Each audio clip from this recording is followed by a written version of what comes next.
E aí galera, tudo bem com vocês? Vamos aí para mais um giro de notícias com questões importantes que têm movimentado o ambiente do Cruzeiro nos últimos dias. Meu nome é Emerson Araújo, esse é o canal 6x1. Desde o início eu peço para você deixar o like no vídeo, se inscrever no canal caso ainda não seja inscrito e usar os comentários para deixar a sua opinião sobre cada um dos temas. Lembrando que o vídeo é feito com o patrocínio do OneFootball, que é o maior aplicativo sobre futebol do planeta com mais de 20 milhões de downloads. Ele é totalmente gratuito, está disponível tanto para Android quanto para iOS e o link para você baixá-lo está aqui na descrição desse vídeo, beleza? Com o término de todos os jogos da 19ª rodada do Campeonato Brasileiro, o Cruzeiro confirmou, além do retorno para a zona de rebaixamento, o pior primeiro turno da história do clube no Brasileirão. Fechamos a primeira metade do campeonato aí com apenas 18 pontos ganhos em 19 partidas, o que dá um aproveitamento de pouco mais de 31% dos pontos. E estamos em 17º lugar na tabela com apenas 4 vitórias até aqui. Todas elas foram conquistadas dentro do Mineirão, tá? O Cruzeiro ganhou pela ordem aí de Ceará, de Goiás,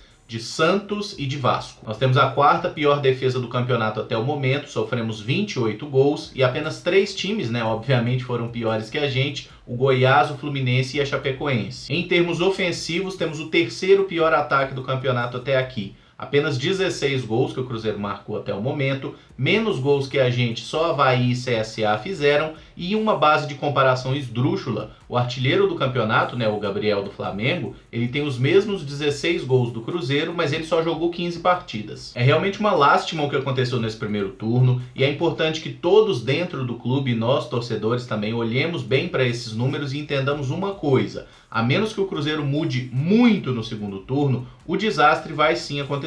Eu vi algumas pessoas falando assim, não, mas o Cruzeiro não vai cair esse ano porque tem muito time ruim no campeonato. E realmente tem muito time ruim no Campeonato Brasileiro. O problema é que o Cruzeiro é um desses times ruins. E para quem discorda, é só olhar para o simples fato de que nós estamos no Z4 em gols feitos, em gols sofridos, obviamente em pontos e em aproveitamento. O Cruzeiro merecidamente hoje está na zona de rebaixamento. Onde eu estava assistindo lá o Fluminense e Corinthians, torcendo por um empate, por uma vitória do Corinthians, qualquer coisa assim, que não levasse o Cruzeiro para a zona de rebaixamento. Mas depois daquele frango do Castro, de tudo que foi a partida, né, o Fluminense praticamente só teve aquela chance e ainda assim venceu, eu parei, pensei um pouquinho e falei assim, cara, mas realmente o Cruzeiro merece estar na zona de rebaixamento, né? Merece mais até do que o próprio Fluminense, que ganhou da gente por 4-1 no Campeonato Brasileiro. Mas o fato é que o Cruzeiro fez uma primeira metade de campeonato tão ridícula que seria mentiroso, seria injusto a gente não estar na zona agora, e é importante que todo mundo entenda que a gente está no buraco, mas o que importa é no final, é na 38ª rodada. Quando acabar o Campeonato Brasileiro, a gente não pode estar nesse Z4 e a gente tem que começar a reação a partir do próximo jogo. Tentando olhar de forma positiva, né, o Cruzeiro conquistou com o Rogério Ceni, atual treinador, 7 pontos dos 15 que a gente disputou. É claro, né, nos primeiros 3 jogos a gente conseguiu esses 7 pontos e depois a gente acabou tendo 2 derrotas. E aí vale ressaltar, né, não fosse aquele gol contra, né, tão cagado que aconteceu do CSA, a gente teria conseguido 100% de aproveitamento no início do Rogério e certamente seriam 2 pontos hoje que nos dariam um pouquinho a mais de tranquilidade. Mas no futebol não tem si, e tentando olhar por outro aspecto positivo, ao menos contra o Palmeiras a gente viu em um jogo difícil, contra um adversário que eu acho até mais qualificado que o Grêmio no que diz respeito a elenco. O Cruzeiro fez um jogo de igual para igual, o Palmeiras criou muito pouco, né? E o Cruzeiro conseguiu competir. E foi uma coisa que o próprio Rogério Ceni falou, né? Que o Cruzeiro contra o Grêmio, naquela derrota ridícula no Independência, a gente não competiu. E até o próprio semblante do Rogério Ceni na entrevista coletiva era outro, né? O Rogério saiu do jogo lá no Allianz Parque falando que o Cruzeiro vai sair dessa situação. Bem diferente daquele Rogério Ceni que saiu do jogo contra o Grêmio, que a gente não sabia nem se ele ia continuar no cargo ou se ele ia pedir conta de tão puto que ele estava. Mas é óbvio que o jogo contra o Palmeiras também mostrou muitas limitações do nosso time, especialmente na parte ofensiva, na falta de criatividade. Mas isso não é um problema novo, tá? O Cruzeiro não estava sem criatividade porque não jogou com Robinho e com Thiago Neves. Robinho e Thiago Neves jogaram a maioria das partidas do time no campeonato e a gente está nessa zona de rebaixamento. E aí é importante lembrar, quem colocou o Cruzeiro nessa situação complicada não foram os garotos, não foi o time reserva, não foi invenção do Rogério Ceni. Quem colocou o Cruzeiro na situação difícil foram os medalhões. Foram eles que fizeram isso e agora a gente não pode acreditar nesse papinho de que é só voltar com eles que tudo vai dar certo, porque não é assim. Inclusive foi positivo ver no jogo contra o Palmeiras o Rogério Ceni dar a oportunidade para o Rafael Santos na lateral esquerda, para o Ederson no meio campo, o Kaká também teve uma sequência na zaga É óbvio que nenhum deles fez uma partida perfeita, todos cometeram seus erros, mas o Rogério também deu a entender que outros jovens jogadores terão oportunidade. Ele elogiou o Adriano, volante, que ainda não estreou no profissional, e falou bem também do Maurício, né, que desde aquele jogo contra o Vasco, que ele entrou e fez o gol, não entrou mais no time. Aí eu até discordo do Rogério, eu acho que ele precisava ter dado uma sequência para o garoto. E para o Fabrício Bruno, o Rogério também falou que o Fabrício terá mais minutos. E é outra coisa que algumas pessoas têm questionado, inclusive eu, né, que o Fabrício vinha jogando bem, eu não acho que ele precisava ter saído do time. Eu entendi ele não jogar contra o Grêmio, porque ele vinha de partidas seguidas, né, e talvez fisicamente não estivesse tão bem, mas sinceramente não entendi por que ele não jogou a partida contra o Palmeiras. Eu acho que a estratégia realmente vai ter que ser essa, não tem muito segredo. O Cruzeiro vai ter que contar agora com os jogadores que querem jogar pelo Cruzeiro e que estão dispostos a fazer algo de bom pelo clube. Não adianta você ficar confiando em jogador que tem talento, mas não quer jogar. E nessa temática, né, saiu até um vídeo lá no canal do Jorge Nicola, jornalista da ESPN, Yahoo e tudo mais, em que ele falou aí de jogadores que são desafetos do Rogério Ceni, citou 5 nomes: Thiago Neves, Fred, Pedro Rocha, Robinho e Edilson. De acordo com o jornalista, o salário desses 5 atletas ultrapassa um pouco o valor de 4 milhões de reais por mês. E se considerar também os impostos, né, que o clube tem que pagar, chega a passar de 5 milhões e 300 mil reais por mês de gasto apenas com esses 5 jogadores que estariam tentando derrubar o Rogério Ceni. A gente sabe que existe sim uma panela ali no elenco do Cruzeiro, a gente sabe que esses jogadores que ele citou provavelmente são integrantes dessa panela, alguns a gente tem certeza, né, tipo Thiago Neves, Robinho, Edilson. O Fred também costuma aparecer com eles, embora o Fred não entre em rota de colisão publicamente contra o Rogério Ceni, como ele fez com o Mano. Mas eu achei o vídeo do Nicola extremamente aproveitador. O que eu achei que ele fez foi montar uma colcha de retalhos ali com fatos que aconteceram nos últimos dias, nas últimas semanas do Cruzeiro, e tentar fazer disso uma história. Por exemplo, Pedro Rocha chutar a garrafinha quando foi substituído. Ele resolveu colocar isso na mesma panela do Edilson andando em campo contra o Grêmio e do Thiago Neves também andando em campo e ainda falando mal do Rogério, criticando as escolhas depois do jogo contra o Inter. Agora, eu realmente não consigo enxergar ali uma ligação factual entre tudo isso e falar, são todas medidas orquestradas pelos jogadores para tentar derrubar o Rogério. Realmente acho que isso aí foi um achismo por parte do Jorge Nicola, e opinião não é fato. O que ele acha ou deixa de achar tem o mesmo valor do que o que eu acho, do que você acha e do que qualquer outra pessoa pensa que aconteceu. Agora, em momento algum, ele deu isso como informação, como fato. É só um achismo. E por isso mesmo eu não dou valor para essa matéria, essa questão de desafetos do Rogério Ceni. Podem até ser, podem não ser, eu acho impossível alguém atestar isso com certeza. Agora, eu, se fosse o treinador, alguns desses atletas aí eu simplesmente não contaria mais com eles e nem estariam mais no elenco. Porém, quando o Jorge Nicola fala dos valores de salário dos jogadores do Cruzeiro, aí eu acredito que sim, essa informação seja verídica, porque ele é um cara muito bem informado dessas questões, né? Falou em dinheiro, ele é bom. Agora, para falar dessas outras coisas, falar de futebol em si, eu tô longe de ser fã dos comentários dele. Segundo essa apuração, né, o Edilson ganha 500 mil reais por mês, isso aí a gente já sabe há muito tempo, é o lateral mais bem pago do futebol brasileiro, talvez era, né? Não sei como que é a remuneração atual de Rafinha e Felipe Luiz no Flamengo, mas convenhamos que tem aí um abismo técnico, né, na qualidade de cada um. O Edilson nunca mereceu ganhar esse salário que ganha.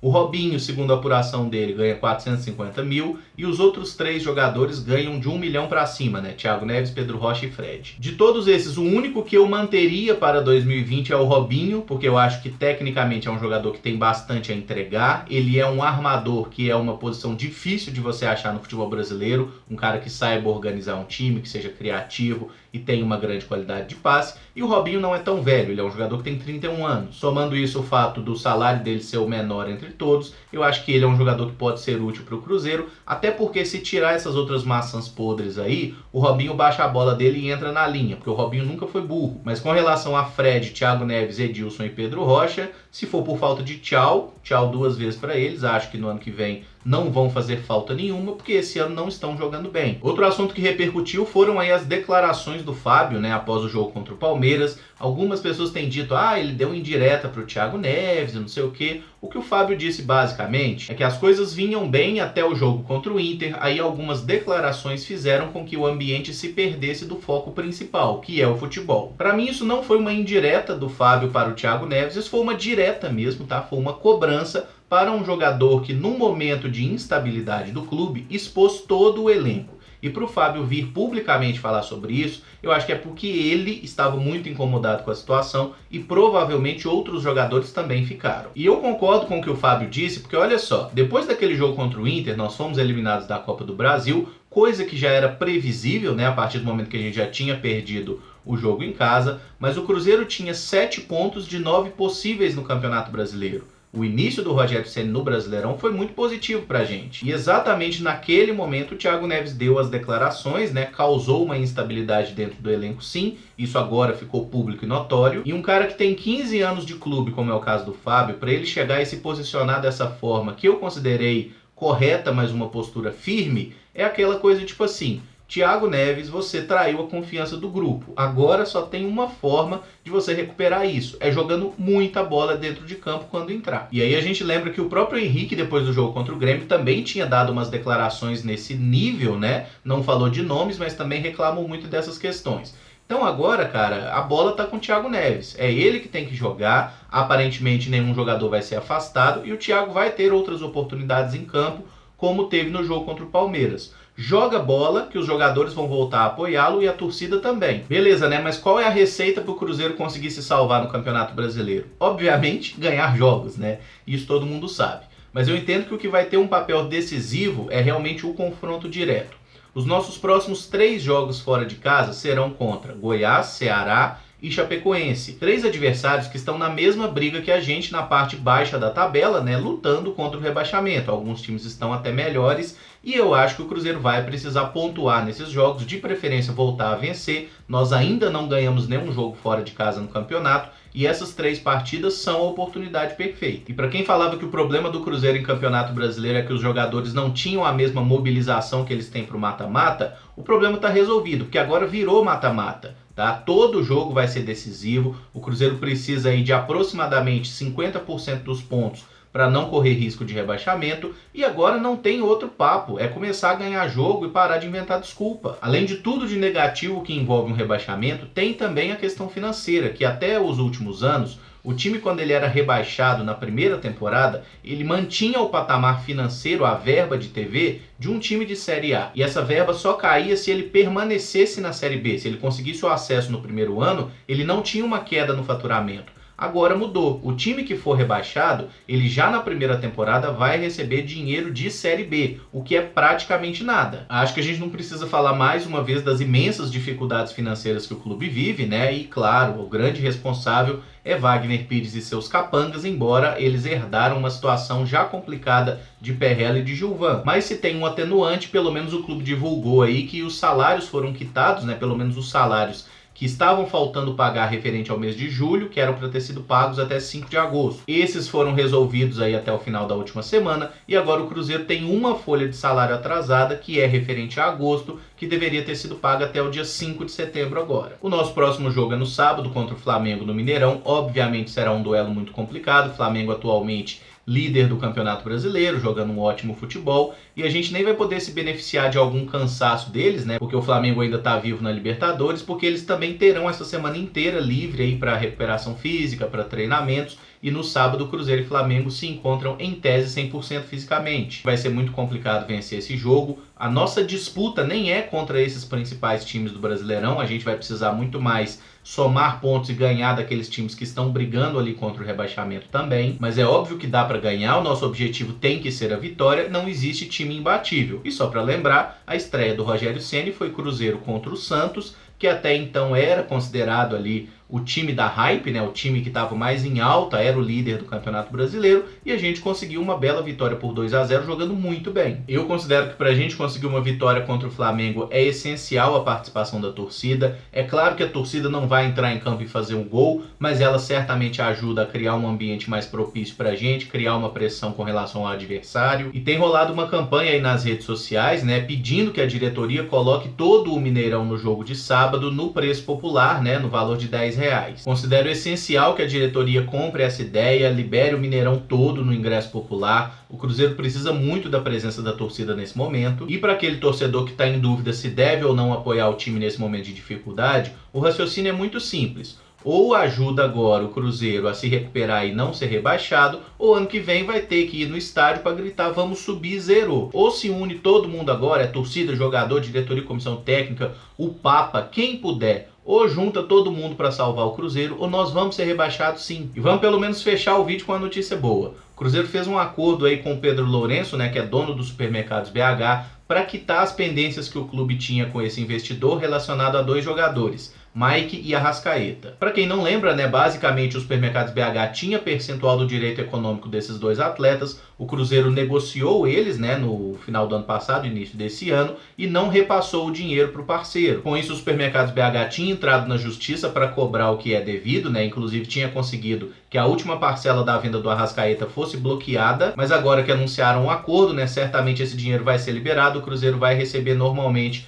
a última parcela do uruguaio que vem no final do ano. Pelo acordo ficou o seguinte, o Cruzeiro vai fazer o pagamento aí de 10 milhões de reais ao Pedro Lourenço, né, aos supermercados BH como um todo, valor somando aí os 2 atletas, e esse pagamento vai ser parcelado em 24 vezes, né, em 2 anos, começando a pagar as parcelas a partir de fevereiro do ano que vem. Eu acho isso uma excelente notícia, o Cruzeiro precisa mesmo equacionar suas dívidas, e mais importante ainda que isso, é honrar o pagamento agora desse acordo que está sendo feito. E tem crescido nas últimas semanas, né, os boatos de que esse cara, o Pedro Lourenço, que é um dos conselheiros do clube, seja aí candidato à eleição e possa ser o próximo presidente do Cruzeiro. Esse camarada já provou em outros momentos que gosta do Cruzeiro, que é torcedor do clube. Só para dar um exemplo dessa situação do Arrascaeta, pelo que ele tinha de percentual do jogador e pelo valor que foi feita a negociação, ele teria direito a receber 27 milhões de reais pelo negócio. E ele aceitou receber apenas 9 milhões, abriu mão aí de 18 milhões, deixou essa grana com o clube.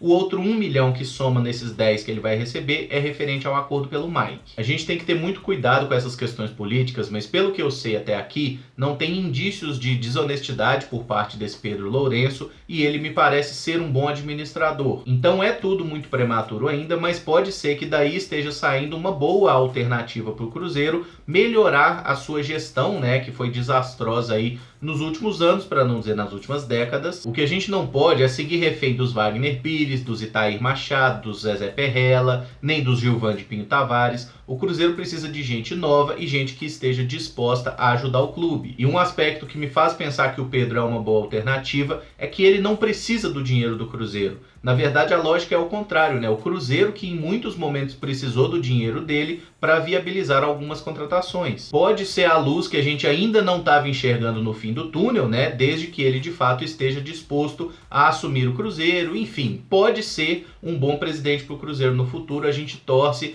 para que esse caminho aí se abra. Mas não vamos criar muita expectativa ainda, é tudo muito cedo, até porque criar expectativa normalmente gera frustração. Então vamos com calma e vamos ver o que o futuro nos reserva. No mais, esse vídeo fica por aqui. Se gostou, deixa o like, se inscreve no canal caso ainda não seja inscrito e usa os comentários aí para deixar a sua opinião sobre cada um dos assuntos que aqui abordamos, que nesse vídeo foram muitos. Muito obrigado por acompanhar, um abraço e até o próximo vídeo. Valeu!